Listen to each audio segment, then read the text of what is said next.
Welcome back to the Book Nook. We're diving deep today into a fascinating world. A world of, well, deal-making. Deal making. Sounds pretty exciting. It can be, especially when the source material is as bold and brash as the man himself. Oh, you're talking about The Art of the Deal by Donald Trump? Right on the money. You, the listener, provided this book, and our mission, should we choose to accept it, is to unpack Trump's techniques, to really break them down step by step, Step by step. so you can get a clearer understanding of how he approaches negotiations. Whether you agree with him or not, there's no denying he's a master of the deal. Definitely a force to be reckoned with. A real estate mogul, a TV personality, and even, well, we all know he became president of the U.S. Yeah. Love him or hate him, he's a fascinating case study. Absolutely. So, what are Trump's secrets to success?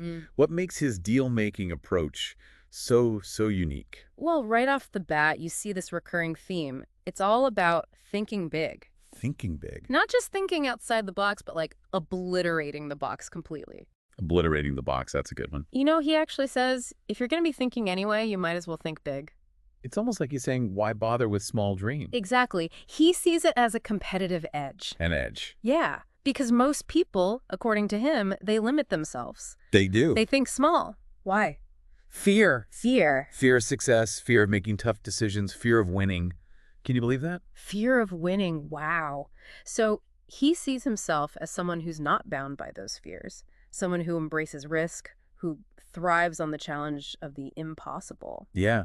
And he actually uses his own life as an example. He contrasts his father, who is more into these, modest housing projects, Modest. compared to Trump's own ambitions.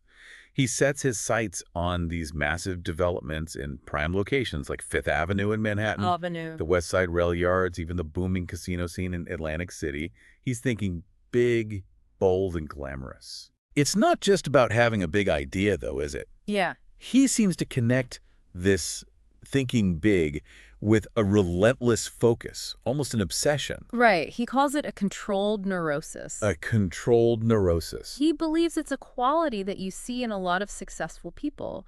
It's about channeling all your energy, all your passion into achieving your goals. So it's not just about the dream, it's about the hustle. Exactly. The relentless drive, the single-mindedness that pushes you beyond the limits. That kind of makes you wonder, what's the difference between a healthy ambition and an unhealthy obsession? It's a fine line, for sure. But let's move on to another principle that might seem a little counterintuitive coming from a guy who preaches thinking big. What's that? It's prudence. Specifically, knowing your market. It's like he's saying, dream big, but keep your feet on the ground. Oh, absolutely. Grounding is essential. Yeah. You can have the grandest vision, the most audacious plan, but it has to connect with reality. With the real world. And for Trump, understanding the market is that connection. He compares this intuition, this sense of the market, to people like Steven Spielberg. The filmmaker. Yeah. And Leah Akaka, the car guy. Yeah, Kaka. They just seem to have this innate ability to know what people want, what they're craving. And how does Trump go about understanding the market? Does he hire these expensive consulting firms, conduct these elaborate surveys? You'd think so, right?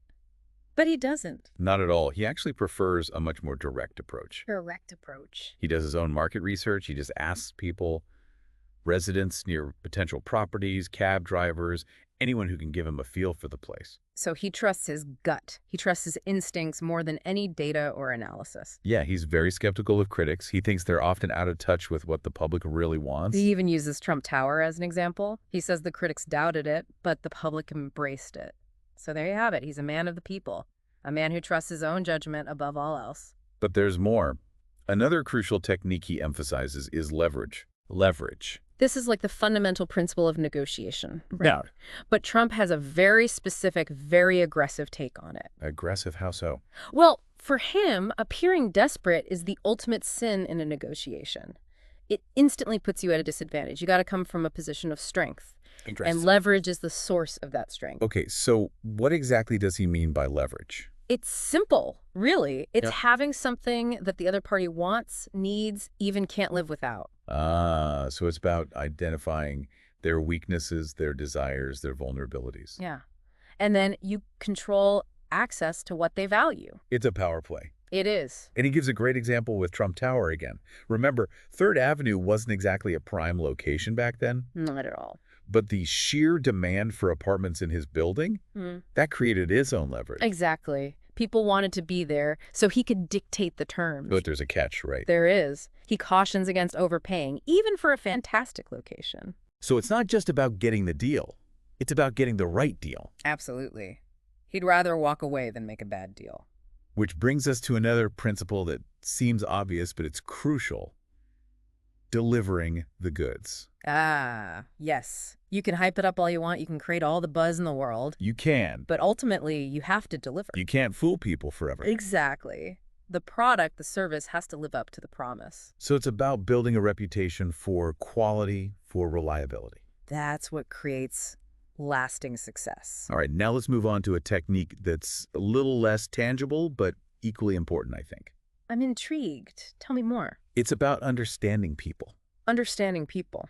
He calls it learning people. And it goes beyond just knowing your market. It's about understanding the individuals you're dealing with, reading them, knowing their motivations. Oh, that's interesting. He shares a fascinating story about his baseball coach, Mr. Tobias. Mr. Tobias. And how he learned to navigate his, well, let's say strong personality. Strong personality, right? By respecting his authority, but not being intimidated by him, he earned his respect. So it's about understanding power dynamics, knowing how to approach different personalities. Absolutely. He says Tobias, like many strong figures, would exploit weakness, but respected strength. It's like a game of chess. You have to anticipate your opponent's moves. You do. Yeah. So understanding people becomes a strategic tool, a way to tailor your approach, your negotiation style. Yeah. So let's talk about a specific example. Sure. Trump talks about one of his early deals, Swifton Village. Swifton Village. A big purchase he made with his father while he was still in college. While still in college. It was a large apartment complex with a lot of vacant units, and the government was desperate to sell it after foreclosure. So not exactly a prime property? Not on the surface, no. But that's where his prudence comes in. Okay. He saw an opportunity that others missed. The seller's urgency, the lack of competition, these were all factors that played to his advantage. So it wasn't about buying the shiniest object. It was about recognizing the underlying value. Exactly. Sometimes the best deals are the ones that nobody else wants. And finally, we have a technique that's very much in line with Trump's public image. Let me guess, fighting back. You got it. He believes in standing up for yourself, even if it gets messy, even if it's costly. So he's not afraid of a confrontation. Not at all. He says sometimes you have to push back hard against unfair charges, against attempts to take advantage of you. Makes sense. You don't want to be seen as a pushover. Right. And this willingness to fight, it can be a deterrent. It can earn you respect even from your adversaries. Interesting. So looking back at everything we've discussed, what would you say are the key takeaways for you, the listener, from The Art of the Deal? Well, we've uncovered a lot, haven't we? It's a mix of ambition, instinct, strategy, and a whole lot of, well, personality. Yeah. If we were to boil down to a few core techniques, what would they be? First and foremost, think big. Don't limit yourself. Don't be afraid to dream. Dream big. Second, know your market. Trust your gut. Talk to people. Get a feel for things. Do your research. Third, use your leverage. Identify what the other side wants and use it to your advantage. Be strategic. Fourth, deliver the goods. Hype is nothing without substance. You got to back it up with quality. Deliver on your promises. Fifth, learn people. Understand their motivations, their strengths, their weaknesses. Adapt your approach accordingly. Know your opponent. And finally, be willing to fight back. Stand up for what you believe in, even if it's difficult. Don't back down. So there you have it. A glimpse into the mind of Donald Trump, the master of the deal. Of course, this is just a taste. There's so much more in the book itself. Yeah, definitely. Anecdotes, stories, insights. We highly encourage you to read The Art of the Deal in its entirety. It's a fascinating read, whether you're an aspiring entrepreneur, a seasoned negotiator, or simply curious about the man behind the empire. It's a real page-turner, and who knows, you might even pick up a few tricks of the trade. Thanks for joining us today on this deep dive into The Art of the Deal. Until next time, happy reading. Happy deal-making. And remember, think big. And don't forget to leverage. See you next time on The Book Nook.